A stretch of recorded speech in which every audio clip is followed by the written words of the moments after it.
Old failure, whispered my daughter's fiance, with contempt at the engagement party I threw.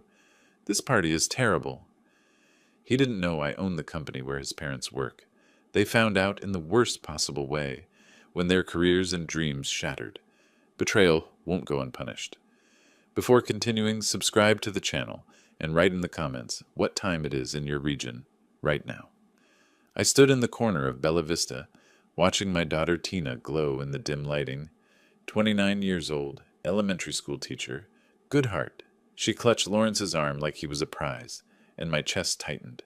Lawrence Brennan, 32, MBA, currently unemployed, though Tina didn't know that yet. I'd done my homework when he proposed 3 months ago. When you've built a business from nothing, you learn to trust your instincts about people. I'd chosen Bella Vista deliberately. Small Italian place on the east side of Indianapolis. Red checkered tablecloths. I'd ordered simple food, chicken parmesan, salad, garlic bread, a 3-tier cake from the bakery down the street. 50 guests, mostly Tina's teacher friends. I wanted to see how Lawrence and his family would react to ordinary. The answer came within the first hour. Is this really all the decorations? Sheila Brennan, Lawrence's mother, examined the single balloon arch. She wore a blue dress that probably cost more than the entire party. I mean, it's sweet, Francis, but engagements are supposed to be memorable.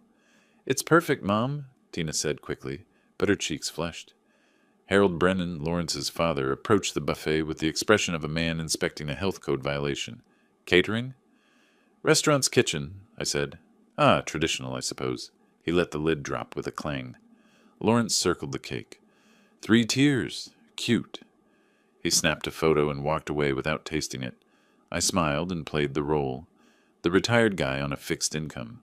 I'd worn my oldest sport coat, driven my 15-year-old Honda Civic, left my Rolex in the safe. 68 years old, and I've learned this. People reveal themselves when they think you're beneath them. Around 8 o'clock, I went to the restroom. Coming back, I heard voices from the alcove near the kitchen. Lawrence's voice sharp. This is embarrassing. Look at this place. Keep your voice down. Harold. Why? The old man can barely afford this dump. The napkins are paper. Sheila's laugh cold. Well, darling, you're not marrying him. Just his daughter. Thank God. Lawrence's contempt was thick. Old failure. This party is terrible. At least once we're married, I can fix things. Get us into a decent house. I stood frozen. The words hit like punches. The important thing, Sheila said, is that Tina seems sweet, and Francis must have something saved. We just need to be patient. I'm patient, but I'm not living like this. We're getting a house in Carmel, somewhere that doesn't scream struggling retiree. They laughed, all three. I counted to 20. My hands shook, but I kept them steady. I walked back with a smile. Tina rushed over. Dad, is everything okay? Fine, sweetheart. Just tired. The party's wonderful, thank you. She hugged me tight. Anything for you, I said. The rest of the evening blurred. I watched Lawrence charm Tina's friends, playing devoted fiance. Watched Harold and Sheila judge every detail with their eyes. When the last guest left, Tina kissed my cheek. Dad, you're amazing. Worth every penny, I said. Lawrence shook my hand. His grip was weak. Thanks, Francis. It was nice. Nice. The word hung like smoke. They drove away in Lawrence's leased BMW. I stood alone in the parking lot. August night, warm and humid. Angelo came out with a box. Mr. Holmes, leftover cake? Keep it, Angelo. Thanks for everything. Your daughter, she's a good girl. The best. I drove home in silence. My house is in Broad Ripple, built in 1947. I bought it 30 years ago for $80,000. It's worth maybe $350 now, but I never cared about moving. Inside, I sat at the kitchen table. The clock ticked. The anger built slowly, like water coming to boil. Old failure. Terrible party. At least once we're married, I can fix things. They didn't know. None of them knew. I pulled out my laptop. 347 unread messages from work. Holmes Transport Solutions. Logistics company. 412 employees across Indiana, Illinois, and Ohio. 47 million in revenue last year. I am not retired. I go to the office 4 days a week. I just don't advertise it. I opened our HR database and typed Brennan. 2 results. Harold Brennan. Operations Manager, Indianapolis Terminal, 12 years. Salary $95,000. Sheila Brennan, Senior Accountant, Corporate Office, 12 years. Salary $82,000. I sat back and laughed. It wasn't a happy sound. They worked for me. Lawrence's parents worked for me, and they had no idea.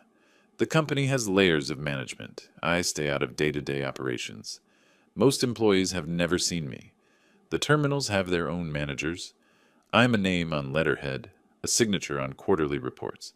Anonymous by design, invisible by choice. I thought about their voices in that alcove, their contempt, their certainty that I was nothing. Tina deserved better than Lawrence, better than his poisonous family, and I was going to show her exactly who they were. I didn't sleep. I sat at my kitchen table until dawn, replaying every interaction with Lawrence. The anger had cooled into something harder, something focused. Around 6, I went for my morning run. 3 miles through the neighborhood. Broad Ripple was quiet, streets empty. The air smelled like cut grass and building heat. But as I ran, memories surfaced. Red flags I'd explained away because I wanted Tina happy. 6 weeks ago, Lawrence came for dinner. I'd made meatloaf and mashed potatoes. He picked at his plate like I'd served cafeteria food. "You still living in this place, Francis?" He gestured with his fork. "It's got character, but maintenance on these old houses must be tough. You probably watch every dollar." "I manage," I'd said. "Just saying. At your age, you might want to downsize. Get something manageable. Maybe a senior community." He'd leaned back. "Financial planning is my background. You've got to think about the future. Make sure you're not burning through savings." Another memory. 3 weeks ago, Harold and Sheila's barbecue at their house in Castleton. Nice 2-story colonial, professionally landscaped. Harold had turned burgers on the grill. "You know, Francis, Lawrence is smart. MBA from Butler. He's going places." Tina seems happy. She should be. Lawrence could have his pick. Good-looking, educated, ambitious. He'd fix me with a look. "I hope you know what a lucky break this is for your daughter." "How do you mean?" "Just that guys like Lawrence usually go for women with prospects. Career women, family money. Tina's sweet, but she's a teacher. Not exactly a gold mine." He'd flipped a burger. "You should appreciate that my son sees past all that." Later, Sheila cornered me in the kitchen. "Francis, can I be frank? We love Tina, but I worry she's not prepared for the lifestyle Lawrence wants. He's used to quality. Nice restaurants, travel. I hope she can adapt. She's adaptable." "I'm sure. But it might be hard if there's not much financial support from your side. Young couples need help. Down payments, furniture, and if you're on a fixed income, I'll make sure Tina's taken care of." "Of course," she'd smiled. "That's all we want." I ran faster. Every conversation played differently now. They'd judged me from the start, a burden, a struggling retiree. By the time I finished, the sun was up and the rage had become clarity. I walked back and saw him, Wade Rogers, mid-20s, thin, nervous, standing outside Bella Vista, smoking. He waved awkwardly. "Hey, Mr. Holmes." "Wade." "Sorry about last night. The party seemed nice, but—" He trailed off. "But what?" "Nothing. Forget it." "Wade, what happened?" He dropped the cigarette. "I don't want to start drama. I just overheard some stuff and felt bad." "What stuff?" "Your daughter's fiancé and his parents. In the alcove around 8. I was bringing bread, and I heard them talking." My pulse quickened. "Go on." "Lawrence was showing them pictures on his phone. Houses, expensive ones. He said, 'Soon all this will be mine.' And his mom said—" Wade hesitated. "Said what?" "She said, 'We just have to tolerate the old man a little longer. Tina will inherit something, and Lawrence can start his business.'" Wade looked miserable. "I shouldn't have listened, but you did nothing wrong." My voice sounded distant. "They seemed like they were counting on you not being around much longer. It was gross." I put a hand on his shoulder. "Thank you. Are you okay?" "Better than okay. You just gave me exactly what I needed." I walked home, mind racing. In my office, I logged into our database. Holmes Transport Solutions uses comprehensive employee management. Every hire, every review, everything documented. I pulled up Harold Brennan's file. Hired August 2013. 12 years. Started as logistics coordinator. Promoted to operations manager in 2017. Performance reviews. Solid. But there were notes. 3 formal complaints in 2 years. I open them. March 2024. Harold Brennan speaks condescendingly to warehouse staff. Creates hostile environment. September 2024. Shows favoritism to certain employees while being overly critical of others. January 2025. Made inappropriate comments about an employee's appearance. HR had addressed each with verbal warnings. Harold apologized. Issues marked, resolved. I moved to Sheila's file. Hired September 2013. Senior accountant. Impeccable work record. But in supervisor notes, excellent accounting knowledge but occasionally displays elitist attitudes toward support staff. Nothing actionable, but a pattern, a personality. I searched Lawrence on LinkedIn. His profile appeared. Previous job, financial analyst at Meridian Investments. Left July 2025. I knew Tom Patterson, their CFO. I texted him. Hey Tom, know anything about Lawrence Brennan? Worked for you until recently. His response came fast. Larry? Yeah. Decent analyst, but attitude problems. Clashed with management, asked him to resign. Why?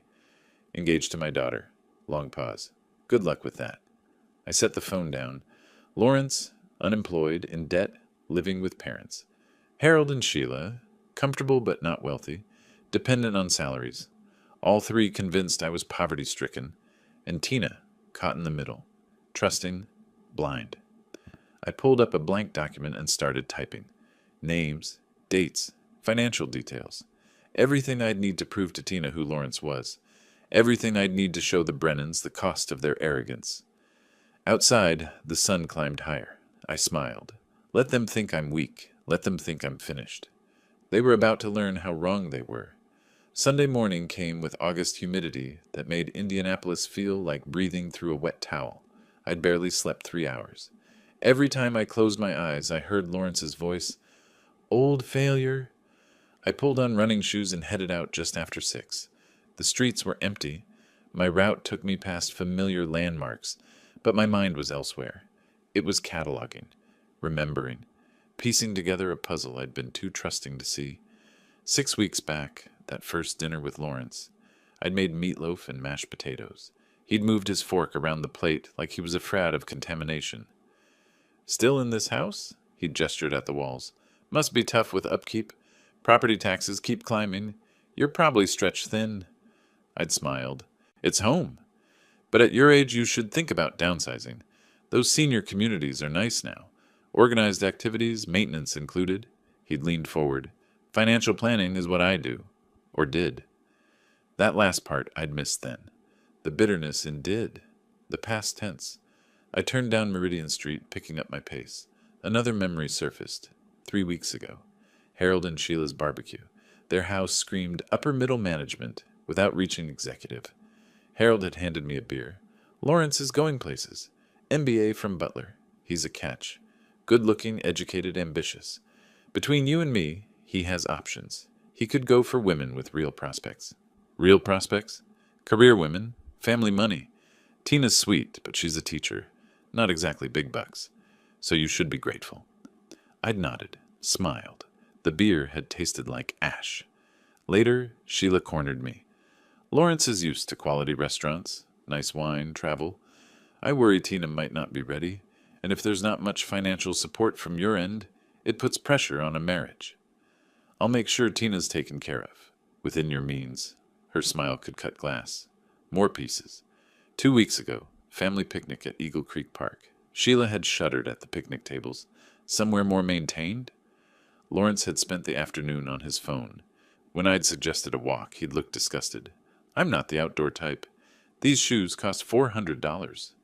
$400 on shoes while living rent-free with his parents. I slowed as I approached Bella Vista. The restaurant looked different in daylight. Smaller. Exactly what I'd wanted. That's when I saw Wade. He was outside the service entrance smoking. When he saw me, guilt mixed with relief crossed his face. Mr. Holmes. He dropped the cigarette. Hey, I wanted to say something last night. I'm really sorry. I stopped. Sorry for what? The party was nice, but some of your guests... He glanced at the empty street. Your daughter's fiancé? And his parents? They were rude. I heard things. My pulse quickened. What things? Around 8, they were in the alcove. I was bringing bread to table 6. Lawrence was showing his parents pictures on his phone. Houses, really expensive ones. He said, "Soon all this will be mine." The street tilted. "Go on." His mother laughed. She said, "Just tolerate the old man a bit longer. Tina will inherit something, and Lawrence can start his business." His father mentioned your savings for a down payment. Wade looked miserable. "They were talking about you like you were already gone." "Thank you for telling me." My voice was controlled, distant. "Are you okay?" "Better than okay. You just saved my daughter's life." I walked home slowly, letting Wade's words settle into certainty. Lawrence wasn't marrying Tina. He was investing in an inheritance, a bet on my death. Inside, I went straight to my office. Didn't change from running clothes. Just sat at my desk and opened my laptop. The Holmes Transport Solutions employee database loaded. I typed Brennan into the search field. 2 results appeared. Harold Brennan, Operations Manager, Indianapolis Terminal. Hired August 2013. Salary, $95,000. 12 years. Sheila Brennan, Senior Accountant, Corporate Finance. Hired September 2013. Salary, $82,000. 12 years. I sat back and started laughing. Not a happy sound. The laugh of a man who's just realized he's been playing chess, while everyone else thought they were playing checkers. They worked for me. Harold and Sheila Brennan had worked for me for 12 years, and they didn't know it. I scrolled through Harold's file. Performance reviews, generally strong, but complaints existed. March 2024. Condescending tone with warehouse workers. September 2024. Favoritism. January 2025. Inappropriate comments. 3 strikes. Not enough to fire him, but enough to document a pattern. Sheila's file was cleaner, but told its story. Her supervisor noted elitist attitudes toward support staff. Difficulty collaborating. I pulled up Lawrence on LinkedIn. Most recent position, financial analyst at Meridian Investments, July 2024 to July 2025. 1 year. Red flag. I texted Tom Patterson, Meridian's CFO. "Tom, know anything about Lawrence Brennan?" Fast response. "Larry? Decent with numbers, terrible with people. Asked him to resign after he called a senior partner's analysis pedestrian in a client meeting. Why? He's engaged to my daughter." "My condolences." I stared at the screen. The picture was complete. Lawrence, unemployed, in debt, living with parents. Harold and Sheila, dependent on salaries. All 3 counting on me to die soon so they could cash in. And Tina caught in the middle. I opened a new document and started typing. Names, dates, quotes, Wade's testimony, financial records, employment histories, building the case methodically. Outside, the sun climbed higher. Brutally hot day coming. Perfect weather for what I had in mind. Monday morning. Back in my office before dawn. Coffee going cold. Surrounded by printouts. I'd been at it for 3 hours, assembling everything on the Brennan family. The more I dug, the worse it got. Lawrence's LinkedIn showed 5 jobs in 8 years, each lasting 12 to 18 months. The pattern screamed instability. His social media painted ambition, wine tastings, weekend trips to Chicago. All surface, no substance. His Facebook from June. Excited for the next chapter. Big plans ahead. 3 weeks before proposing to Tina. I pulled his credit report, called in favors. $18,000 in credit card debt.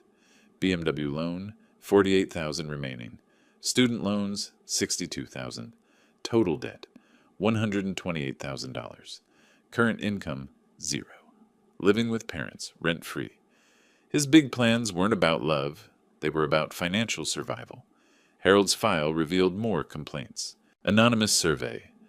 Operations manager creates culture of fear.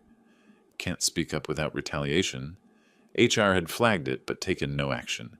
Not enough to terminate, but enough to establish a pattern. Sheila had been passed over for promotion twice. Her reviews. Excellent technical skills, needs improvement in collaborative leadership. Translation. Brilliant with spreadsheets, toxic with people. Nobody wanted to work with her. They were competent employees. Showed up, did their jobs. But they weren't executives. They weren't wealthy. They were middle management in a company they didn't know I owned. 12 years. 12 years at Holmes Transport Solutions. Never wondering who really ran the company. never questioning why the owner's name was on the building, but his face wasn't in the lobby. I'd structured it deliberately. Layers of management, professional executives handling operations. My involvement quiet, strategic, behind the scenes. I signed the contracts that mattered, approved the budgets, made the decisions, anonymous by design, invisible by choice, and now that anonymity had become a weapon. I built the evidence file for Tina. Screenshots, employment history, credit report, Wade's testimony, security footage. By Tuesday morning, I had 40 pages proving Lawrence was a broke opportunist marrying my daughter for an imagined inheritance. But I wasn't ready to show Tina yet. I needed them to confirm everything in person, to show their true colors so clearly that even love couldn't blind her. I called her Tuesday afternoon. "Sweetheart, want to do family dinner Sunday?" "That's sweet. Let me check with Lawrence. Invite his parents too. I'd like to know them better." Pause. "Really? You sure? Family should spend time together." She agreed, happy. She thought I was accepting Lawrence, embracing the future she imagined. Sunday arrived hot and clear. I set the table with everyday dishes, white ceramic with tiny chips from 3 decades of use. Cooked fried chicken, mashed potatoes, green salad, paper napkins, tap water, made everything humble while still generous. The stage was set. They arrived at 1. Sheila wore an expensive navy dress, Harold, golf clothes, Lawrence, designer jeans and polo with a logo I didn't recognize. Tina bounced in, kissed my cheek. "Dad's a great cook," Sheila surveyed the table. "How charming. Home cooking. So authentic." "Francis does this himself?" Harold's tone suggested I'd admitted to hunting pigeons for meat. "Can't afford delivery every night," I said with a smile. We sat. I served. They picked at the food like it was contaminated. "Very traditional," Sheila said, cutting chicken into pieces she didn't eat. Harold pushed potatoes around. "These old places, always something breaking. Foundation, plumbing, electrical." "I manage," I said, "for now. But at your age, these become burdens." Lawrence leaned back in my chair, the chair I'd bought 30 years ago when Tina was born. "Tina and I are thinking Carmel or Fisher's. Good schools, modern amenities, smart home technology." "Sounds nice. Fresh start, you know?" He smiled at Tina. "No offense, babe, but we need something that reflects where we're going. Forward thinking." Tina laughed uncomfortably. "Dad's house is lovely." "It's got character," Sheila said. Polite way of saying it needs significant work. I ate slowly, watched them perform, said nothing, let them hang themselves with their own words, more subtle insults disguised as concern, more assumptions about my financial struggles. They were so confident they didn't even try to hide it anymore. After dinner I walked them out. Tina hugged me. Harold shook my hand with mechanical courtesy. Sheila thanked me with empty words. They headed to their car. Lawrence lingered on the porch, turned back. "Francis, can I be real?" "Please. Tina deserves better than this." He gestured at my house, my life, everything I'd built. "I want to give her the life she deserves. The life she hasn't had. I hope you understand. No hard feelings." I looked at him. Really looked. Saw the entitlement. The certainty that he was doing me a favor by marrying my daughter. The absolute conviction that I was a failure who should be grateful for his charity. "I understand more than you think, Lawrence." He smiled, satisfied, nodded, walked away thinking he'd won. I stood on my porch and watched them drive off. The sun was setting, painting the sky orange and red. Beautiful evening, perfect temperature for what was coming.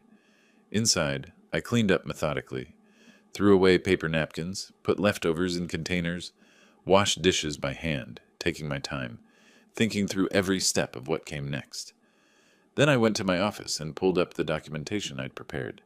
Tomorrow, I'd show Tina the truth. After that, I'd show the Brennans exactly who they'd been insulting for months. The game was about to change, and they had no idea they were already losing. Wednesday morning, I made the call. "Tina, sweetheart, how about Sunday dinner at my place? Been too long since we had family time." "Really?" Her voice brightened.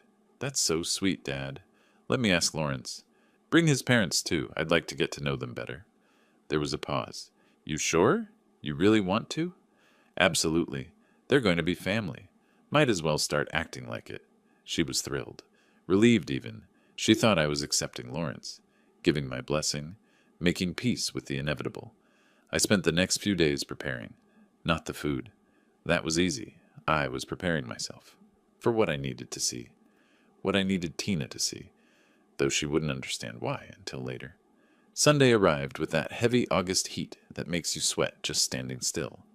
I set the dining room table with my everyday dishes. White ceramic, chipped at the edges from decades of use. Pulled out the paper napkins I buy in bulk from the discount store. Filled a pitcher with tap water and ice. In the kitchen, I fried chicken the way my mother taught me. Made mashed potatoes from scratch, butter and milk, nothing fancy. Tossed a simple garden salad. The house smelled like Sunday dinner, like home. They arrived at 1 o'clock sharp. I watched from the window as they emerged. Sheila wore a cream-colored dress that probably cost $600. Pearl earrings. Harold had on golf clothes, expensive polo, and pressed khakis. Lawrence showed up in designer casual, the kind of outfit that looks simple but costs more than most people's weekly paycheck. Tina bounced out of Lawrence's BMW, sundress and sandals. She hugged me at the door. "Dad, thank you for this." "My pleasure, sweetheart." They filed in. I watched their eyes sweep the living room. The furniture I've had for 30 years. The carpet that needs replacing. Sheila's smile was fixed and tight. Francis, what a lovely home. So much character.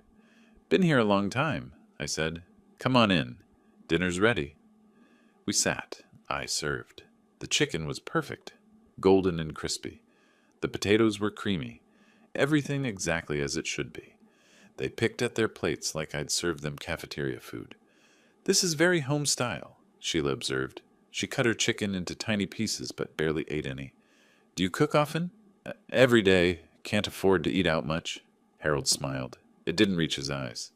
"Must be tough on a fixed income. These old houses, the maintenance alone. Foundation, roof, plumbing. Always something. I get by." "For now," he said. "But at your age, these things add up. Have you thought about downsizing? Maybe one of those active senior communities?"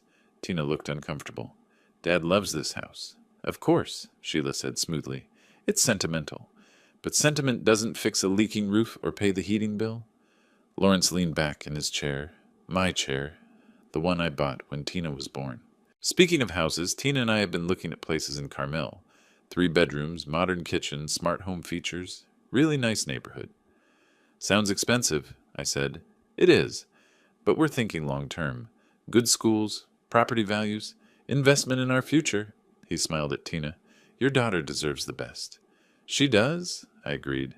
"We're hoping to close before the wedding," Harold added, "though the down payment is substantial. Young couples these days need help. We're contributing what we can, but—" He let it hang there, the implication clear. They expected me to contribute, to fund their life together. I ate my chicken slowly, watched them, said nothing. The meal continued like that. Subtle digs disguised as concern, comments about my situation, suggestions about how Tina could do better, all delivered with smiles and sympathetic voices. Tina tried to redirect, to lighten the mood, but she didn't defend me. Not once. She just laughed awkwardly and tried to change the subject. I kept quiet. Let them perform. Let them show me exactly who they were. After dinner, Harold examined my living room bookshelf. "You know, Francis, I could help you with estate planning, making sure Tina's taken care of. It's never too early to think about these things." "That's kind of you." "Just practical. At your age, you want to make sure everything's in order, for Tina's sake." Sheila was in the kitchen, looking at my appliances with barely concealed disgust. "These must be original to the house. Such nostalgia." I walked them to the door. Tina hugged me. "Thanks, Dad. That was nice." Harold shook my hand with mechanical courtesy. Sheila air-kissed near my cheek. They headed to their cars. Lawrence lingered, turned back on the porch. "Francis, can I be honest with you?" "Please." "Tina deserves more than this." He gestured vaguely at my house, my life. "She's an incredible woman. She deserves someone who can give her a real future, security, opportunities, the kind of life she's never had. The kind of life she's never had." I looked at him, really looked, saw the absolute certainty in his eyes that he was doing me a favor, that I should be grateful he was willing to marry my daughter despite her obvious lack of prospects. "Lawrence," I said quietly, I understand more than you think. He smiled, nodded, walked away satisfied that he'd made his point. I stood on my porch and watched them drive off. 3 cars, Harold's Lexus, Sheila's Acura, Lawrence's leased BMW, all nicer than my old Civic in the driveway. Inside, I cleaned up the dishes, threw away the paper napkins, put the leftovers in containers, moved slowly, methodically, thinking about every word they'd said, every look, every implication. Tomorrow, I'd show Tina the truth, not my truth, the documented, irrefutable truth about the man she thought she loved.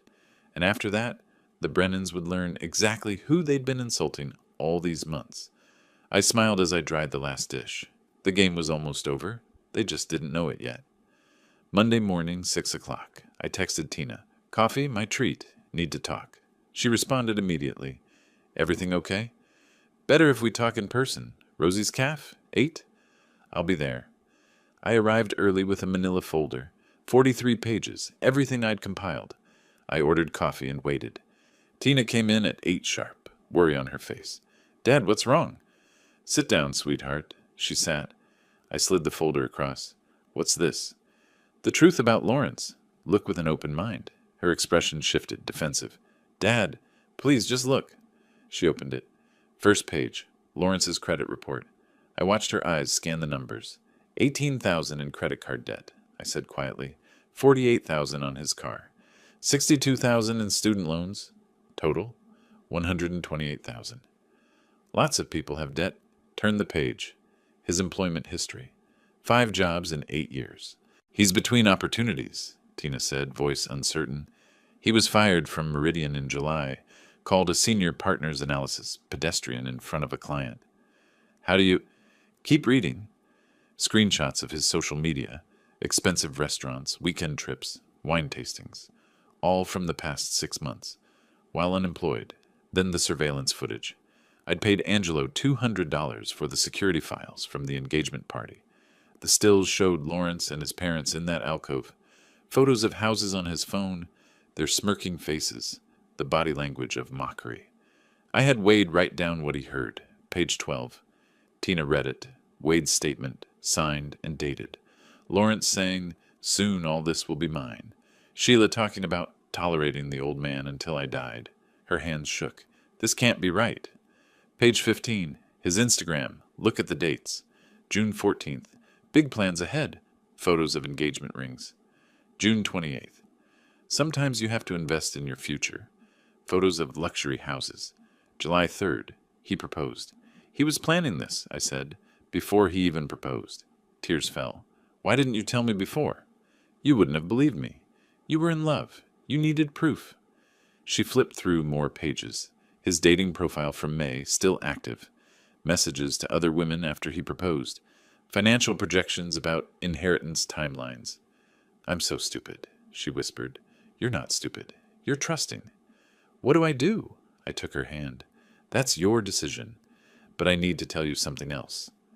She looked up, tears streaming. Lawrence's parents work for me, Harold and Sheila Brennan, at Holmes Transport Solutions. 12 years. They don't know I own it. Her eyes went wide. What? I built that company from nothing. 412 employees. 3 states. 47 million in revenue last year. But I keep a low profile. Most employees have never met me. Dad, I don't understand. Lawrence thinks he's marrying you for an inheritance that barely exists. He thinks you'll get my house and some savings bonds. He has no idea what I actually have. I paused, and his parents spent yesterday insulting the man who signs their paychecks. Tina stared, processing. What are you going to do? What would you like me to do? I don't know. I'm so angry. At him, at them, at myself. You're not responsible for their choices. But whatever happens next, I'm going to show them exactly who they've been disrespecting. Not because I need to prove anything, but because they need to learn that character isn't measured by houses or cars. She wiped her eyes. What happens now? Now you decide. Break the engagement or don't. But if you break it, do it because you want to. She looked at the folder again, at all the evidence of Lawrence's calculated betrayal. I need to call him, she said. Use my phone if you want. No. She pulled out her own phone, dialed, put it on speaker. Lawrence answered on the second ring. Hey, babe, what's up? We need to talk. Sure, what about? Us, the engagement. I'm calling it off. Silence. Then, what? Why? Because you're not who I thought you were. Tina, come on. Is this about yesterday? Look, I'm sorry if we came on too strong. It's about everything, Lawrence. Your debt, your lies, the fact that you planned this from the start. What are you talking about? Who's feeding you this? Nobody's feeding me anything. I have documentation. Your father, Lawrence spat. That old fool poisoned you against me. Tina's jaw set. Don't call my father a fool. Why not? That's what he is. Living in that dump. He's a failure, Tina, and he can't stand that I'm going to give you a better life. We're done, Lawrence. You're making a mistake. She hung up, sat there shaking. I squeezed her hand. I'm proud of you. What happens now? I smiled. Now I show the Brennans exactly who they've been disrespecting. Everything I'm going to do is legal, but they're going to learn a very expensive lesson. Tina looked at me, really looked, seeing me differently now, not as her struggling father, but as the man who'd built something from nothing. I love you, Dad. I love you too, sweetheart. As we left, my phone buzzed. Lawrence, I answered. Hello? You poisoned her against me. You brainwashed her. Lawrence, Tina made her own decision based on facts, but I have a gift for you and your family. You'll understand soon. I hung up before he could respond. Tomorrow the Brennans would walk into work as usual, and then their world would start to crumble. Justice was patient, justice was thorough, and justice was coming. Monday evening, my phone rang. Lawrence, I let it ring 3 times before answering. You poisoned her against me. His voice was raw, furious. You brainwashed her. I walked to my study, closed the door, sat in my chair with deliberate calm. Lawrence, Tina made her own decision based on facts. Facts? You mean your lies? Your manipulation? I showed her documentation. Credit reports, employment records, witness statements, social media screenshots, security footage, all verifiable, all true. You had no right. I had every right. She's my daughter. She was going to be my wife. Was, past tense. Interesting choice of words. I sat at my desk, opened my laptop. But I want you to know something, Lawrence. I have a gift for you and your family. Silence. Then cautiously, what are you talking about? You'll find out soon enough. I hung up before he could respond. Set the phone face down on my desk. Let him wonder. Let him worry. Tuesday morning, 8 o'clock, I called Angela Price, my HR director. She'd worked for me for 8 years. Sharp, thorough, absolutely professional. Angela, I need you to initiate a cultural compliance review. Harold and Sheila Brennan. Full assessment. May I ask the reason? We've had concerning patterns emerge. Anonymous complaints about workplace behavior that deserve proper investigation. I want a thorough evaluation before making any decisions. Understood. How comprehensive? Complete review. Interview their colleagues, subordinates, anyone who's worked with them directly. Pull all performance records, complaint files, peer feedback. Document everything. This will take several days. Take the time you need. Just make it thorough and legally sound. She paused. Francis, is this connected to your daughter's situation?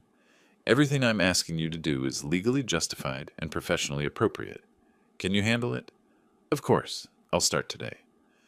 Tuesday afternoon, Angela called Harold and Sheila into separate meetings.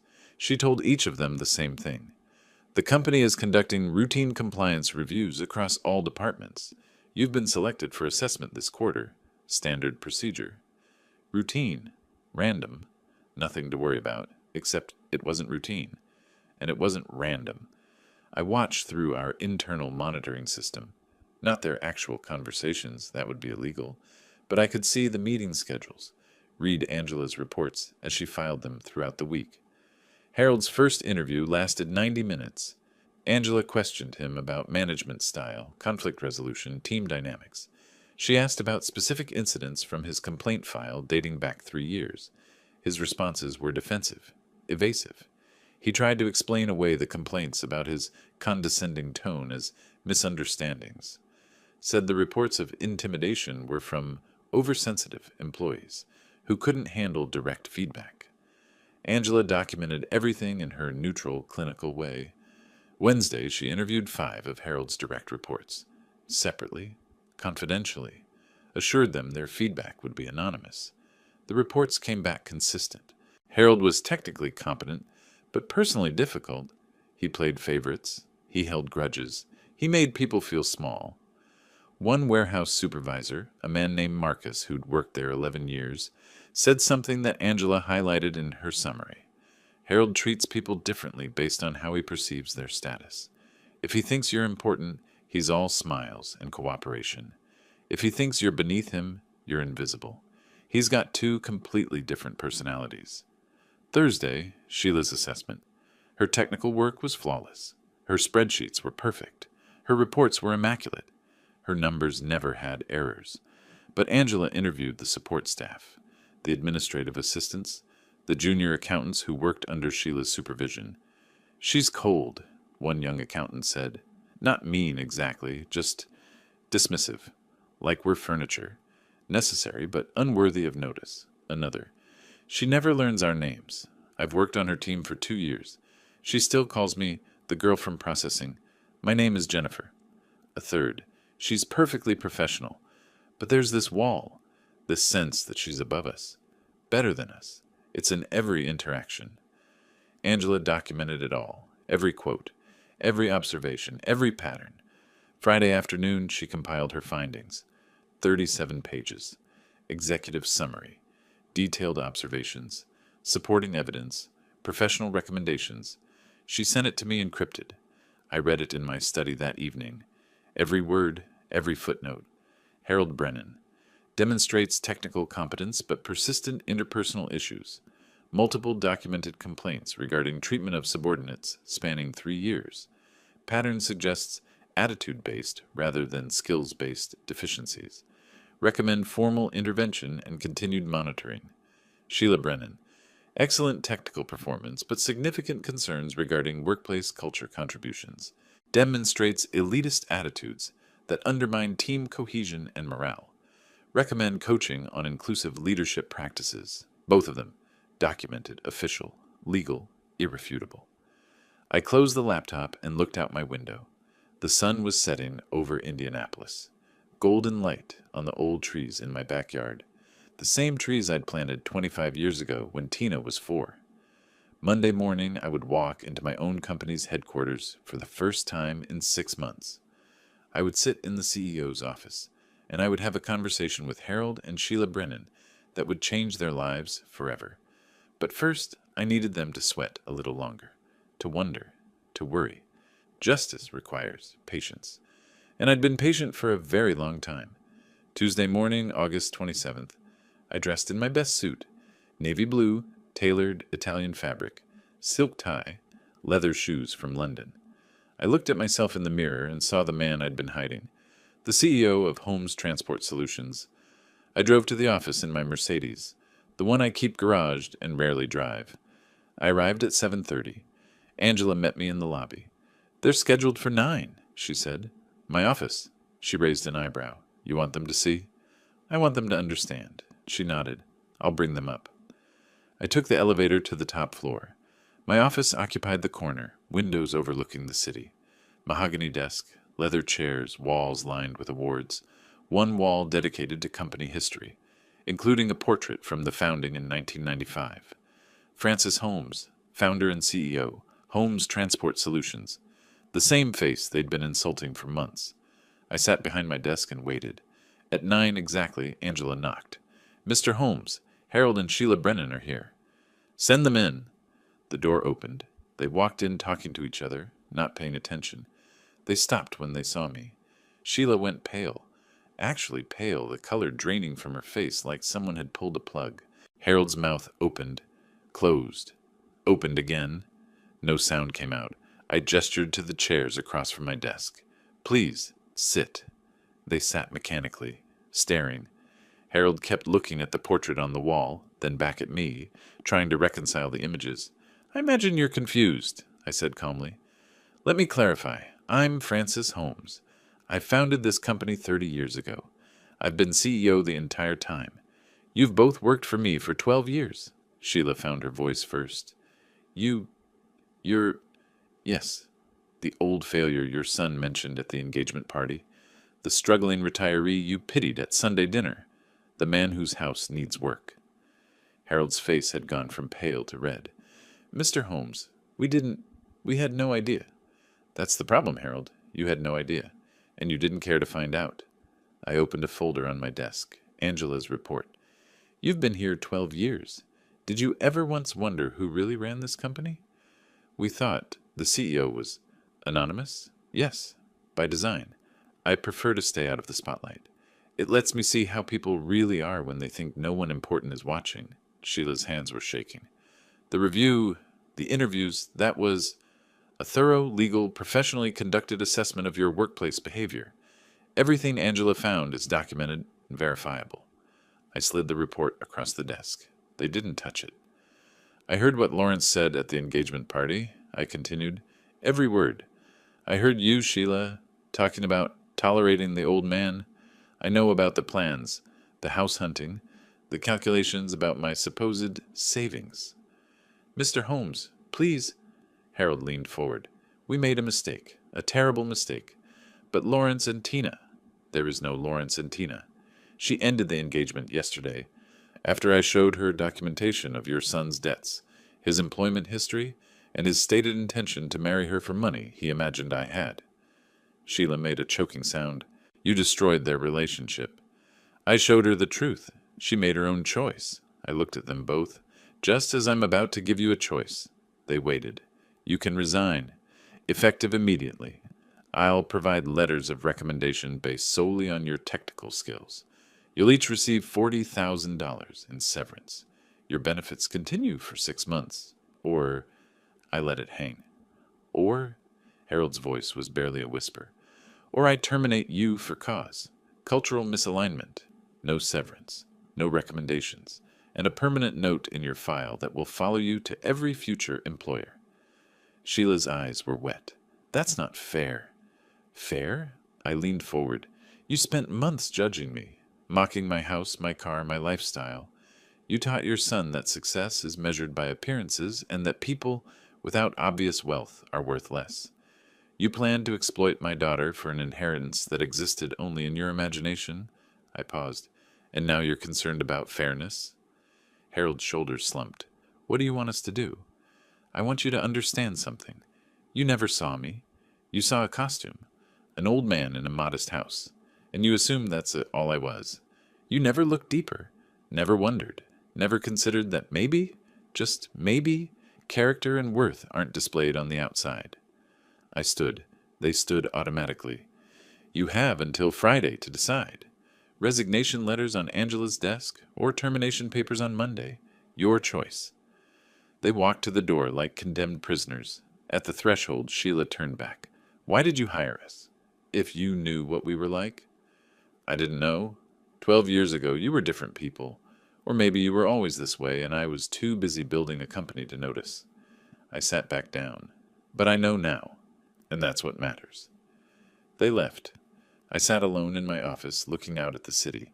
Indianapolis in late August. Hot, humid, beautiful. Somewhere out there, Lawrence was probably getting a phone call from his parents, learning that their careers were over, that the man they'd insulted owned their livelihoods.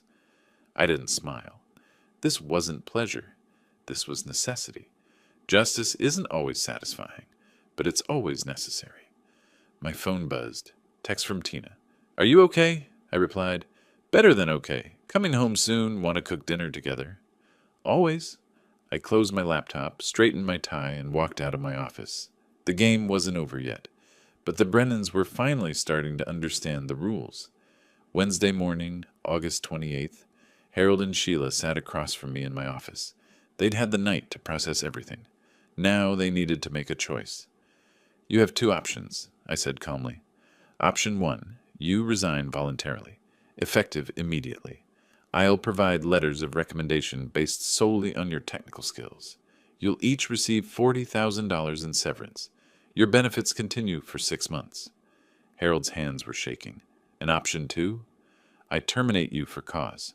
Cultural misalignment with company values. No severance. no recommendations, and a permanent record that will appear in every background check for the rest of your careers. Sheila's voice was hoarse. That's not fair. Fair? I leaned back. You spent months planning to exploit my daughter for money you imagined I had.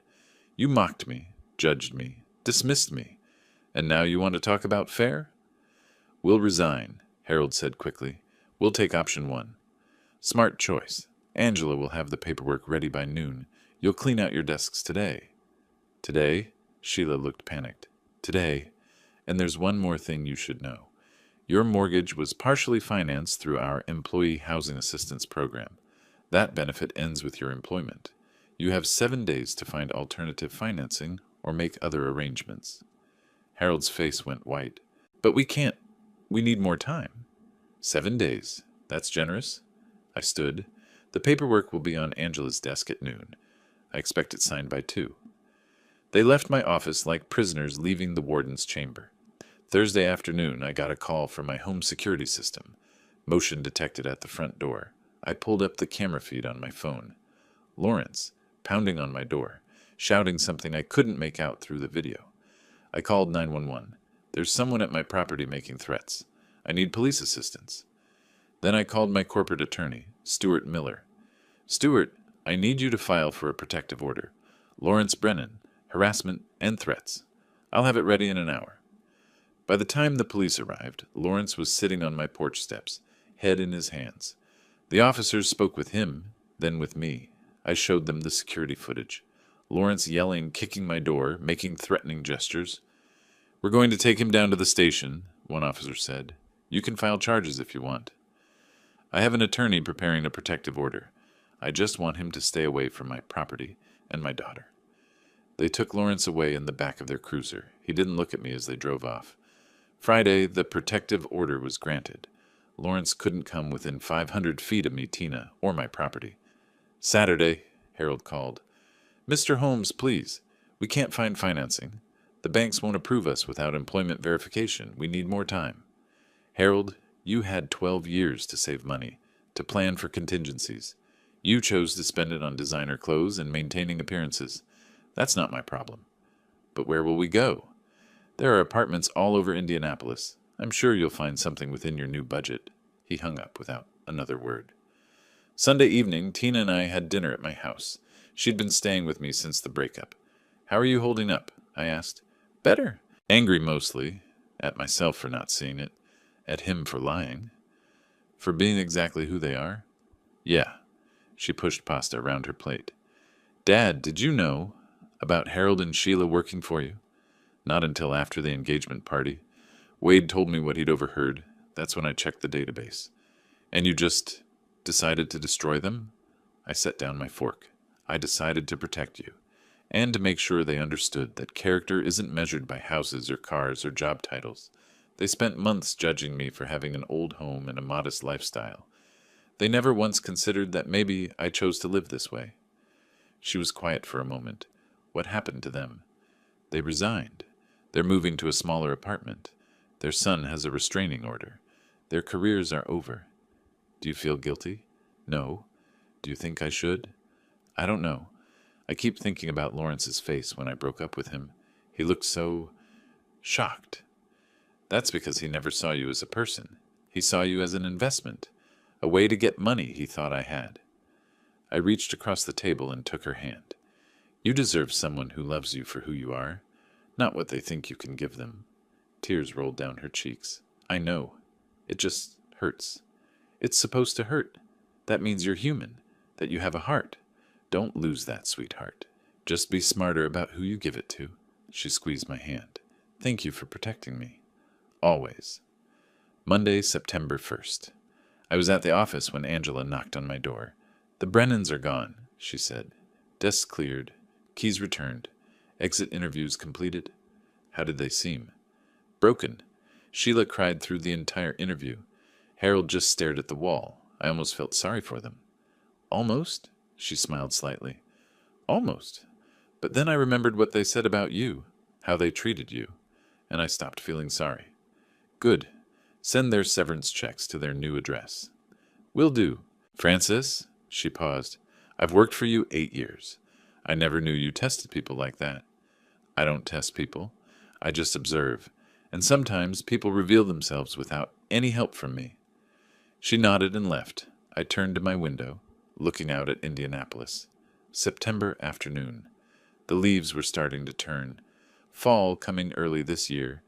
Somewhere in the city, Harold and Sheila were unpacking boxes in an apartment half the size of their old house. Lawrence was probably on his parents' couch, unemployed and radioactive to anyone who knew what happened. And Tina was safe. That's all that mattered. Justice isn't always satisfying, but it's always necessary. Wednesday, September 10th. 2 weeks since the Brennan's world collapsed. I was leaving Rosie's Cafe after my morning coffee when I saw him. Lawrence, standing on the sidewalk across the street. He looked terrible. Unshaven, wrinkled clothes, dark circles under his eyes. He saw me, started to cross the street. I held up my hand. Stop, you have a restraining order. He stopped at the curb. I just want to talk.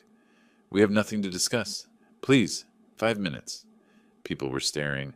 I walked toward him, stopping exactly where the property line met the sidewalk. 501 feet, if he was smart. 3 minutes, I said. My parents hate me. They blame me for everything. For pushing Tina. For the engagement party. For losing their jobs. Are they wrong? His jaw clenched. You destroyed our lives. No. I revealed who you really were. There's a difference. We didn't know who you were. If you'd known I owned the company, you would have treated me with respect. But because you thought I was poor, you treated me like trash. That tells me everything I need to know about your character. He looked away. What do you want from me? Nothing. I don't think about you at all anymore. I checked my watch. 2 minutes left. Tina won't answer my calls. Smart woman. I loved her. No. You loved what you thought she represented. Access to money. A comfortable life. Security. I looked at him directly. You never asked about her students. Her favorite books. What made her laugh? You loved the idea of her, not the reality. That's not true. Then tell me, what's her favorite color? He opened his mouth, closed it, couldn't answer. That's what I thought. Time's up, Lawrence. I turned to walk away. Wait, he called. What happens now? I looked back. Now you learn something your parents never taught you. What? I met his eyes, held his gaze, let him see exactly how little he meant to me. Never judge people by appearances. He stood there, frozen, no response, nothing to say. I walked away without looking back. When I got home, Tina's car was in the driveway. I found her in the kitchen, flour on her hands, a pie cooling on the counter. Apple pie, she said. Your favorite. What's the occasion? No occasion, just wanted to do something nice for you. I hugged her. She hugged me back, tight. I saw Lawrence today, I said. She pulled back. Where? Outside Rosie's. He wanted to talk? What did he say? That his parents blame him. That he loved you. That I destroyed their lives. What did you tell him? I smiled. I asked him your favorite color. He couldn't answer. She laughed. It was good to hear her laugh again. It's green. Forest green. I know. We sat at the kitchen table. The house smelled like apples and cinnamon. Late afternoon sun streamed through the windows. Dad? Tina said. I never asked. How big is your company? Really? 412 employees. Facilities in Indiana, Illinois, and Ohio. About $50 million in annual revenue. Her eyes widened. $50 million? Give or take. And you live in this house. Drive that old Civic. Wear clothes from 10 years ago.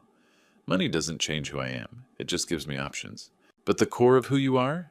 That doesn't come from a bank account. She looked around the kitchen. So all this time, when Lawrence and his parents were talking about you being poor, I was letting them show me exactly who they were. That must have been hard, listening to them insult you. Not really. Their opinions never mattered to me. Only yours did. I reached across the table and took her hand, and you never judged me for any of it. Not the house, not the car, none of it. That's how I knew you were different from them. I just thought you were being practical. I was. But I was also testing. Not you. You passed that test the day you were born. I was testing everyone around us, seeing who treated me with respect when they thought I had nothing. Those are the people worth knowing. She was quiet for a moment. What happened to the Brennans? Really? They're renting a 2-bedroom apartment in Fountain Square. Harold's applying for jobs. Sheila's substitute teaching. Lawrence is on his parents' couch, unemployed. Their old friends won't return their calls. Do you ever feel bad about it? No. Should I? I don't know. Part of me thinks they got what they deserved. Part of me thinks it was harsh. They spent months planning to exploit you, to use you as a meal ticket. They insulted me to my face, mocked my home, dismissed my worth as a human being, all because they thought I was beneath them. I squeezed her hand. I gave them a choice. They could have treated people with respect, regardless of perceived status. They chose not to. That's on them. She nodded slowly. You're right. I don't like seeing people suffer. That's because you're a good person. Don't lose that. But don't confuse kindness with weakness. You can be compassionate and still protect yourself. Is that what you did? Protected yourself? No, I protected you. Everything else was just showing them the consequences of their choices. She smiled. Cut 2 slices of pie. We ate in comfortable silence. Dad? Yeah? Thank you. For everything. Always, sweetheart. Always. I looked out the window at the backyard. September in Indianapolis. The leaves turning gold and red. Cool air coming in through the screen door. The smell of apple pie filling the house. Justice had been served. The Brennans understood now, and Tina was safe. That's all I ever wanted. Sometimes the best revenge is simply letting people face the natural consequences of their actions. No dramatic confrontations, no elaborate schemes. Just truth, revealed at the right moment, and watching as they realize they destroyed themselves. If you like this story, please like this video, subscribe to the channel, and share your impressions of this story in the comments. To listen to the next story, click on the box on the left. Thank you for watching.